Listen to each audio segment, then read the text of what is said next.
What's up everyone, welcome back to the channel. It's been a minute. I've been busy at work, been busy just random stuff, but I've been able to do some work on the car finally. As you will hear in a bit, I finally put the hood louvers, or the hood cutouts, whatever you want to call them, on the car after having them for like 9 months or something like that.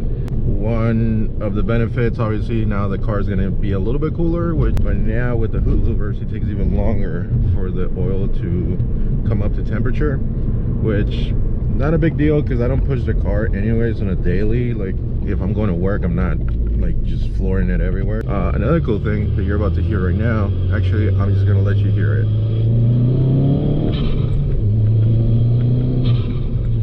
The air filter sits right below one of the cutouts on the left side, on the driver's side, and if you have the box off, it is one of the loudest things you will ever hear.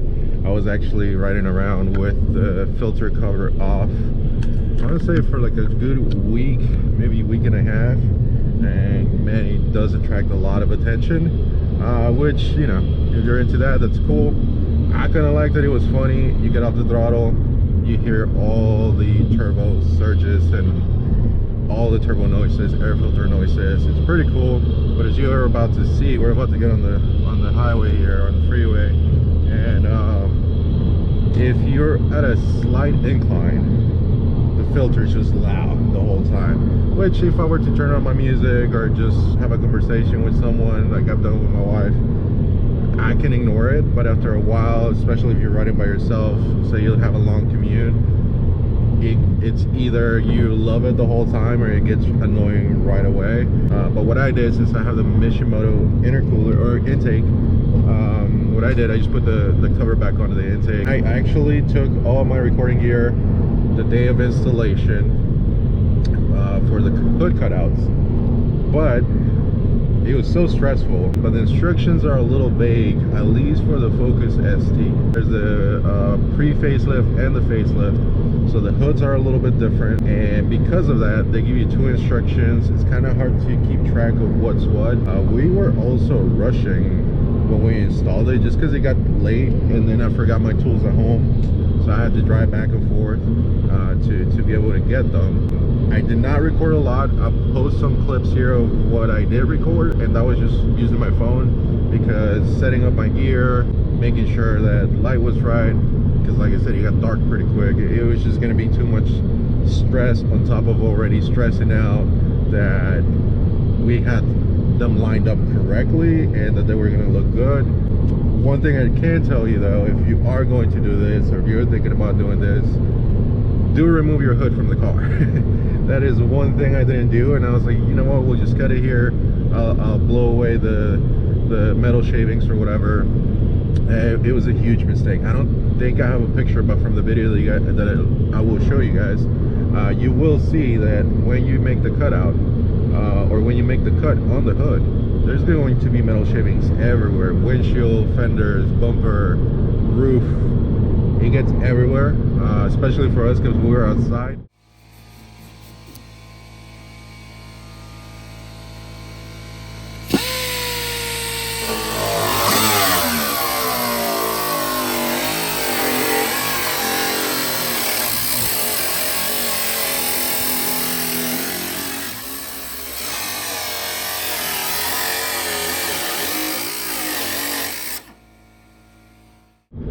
So one thing I can tell you, just make sure that you take off the hood. Do it on top of like a mat or on the floor, or you know, anywhere other than on the car.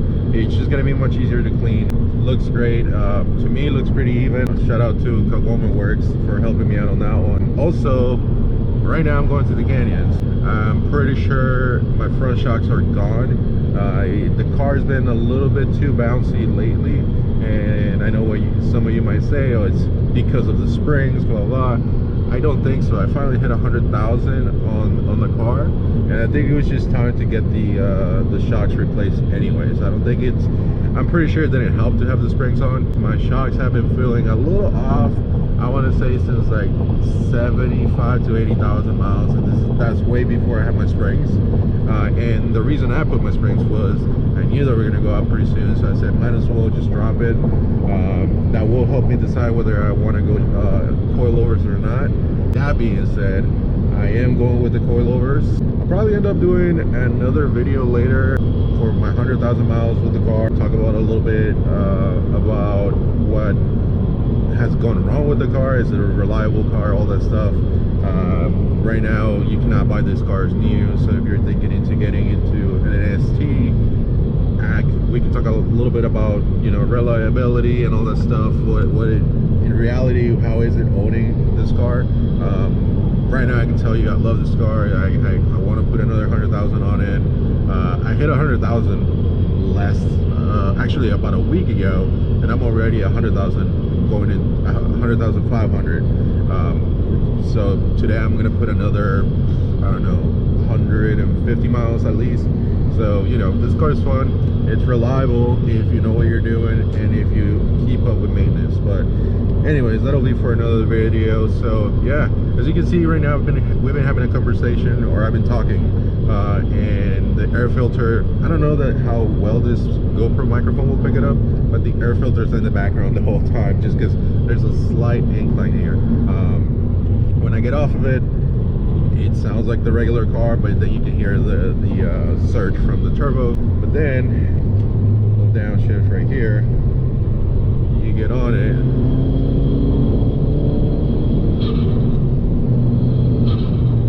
and it just sounds so good.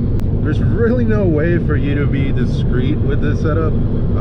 I tried driving and shifting at a low RPM to not engage the filter noise or the turbo noise, but I had to shift under 2,000. And if you know about this car, you do not want to do any of that low speed shifting and having to get on it because LSPI. But it's kind of hard to drive discreet with this thing with the filter cover off.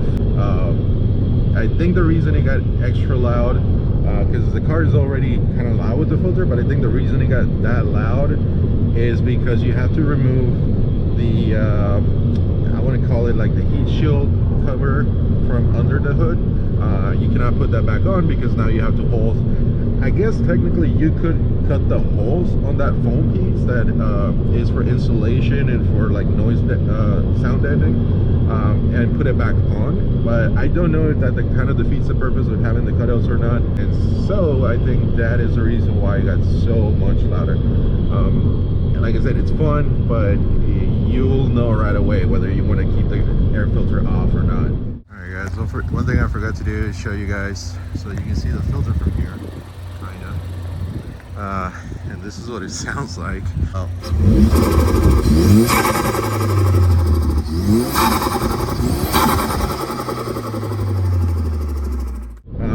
I will do a video later with the air filter cover back on, and then you can hear that with the filter cover back on, it sounds more like your regular ST with the air filter cap off, which, if that makes any sense.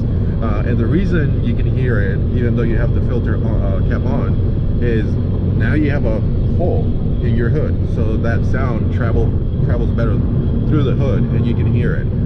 So I kind of prefer that, because when I really get on it, that's when you can hear the filter, and not right now. Like I'm like, even if I were to step on it a little bit, that air filter gets really loud.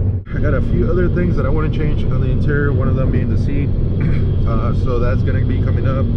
There's a few other things that I've been thinking about doing that I might just do this year. But yeah, just subscribe, it helps out tremendously. I've been getting a little bit of traction with subscribers lately, so that really helps. Appreciate you guys, really helps out. And yeah, we'll see you on the next one, probably when I put it on the coil.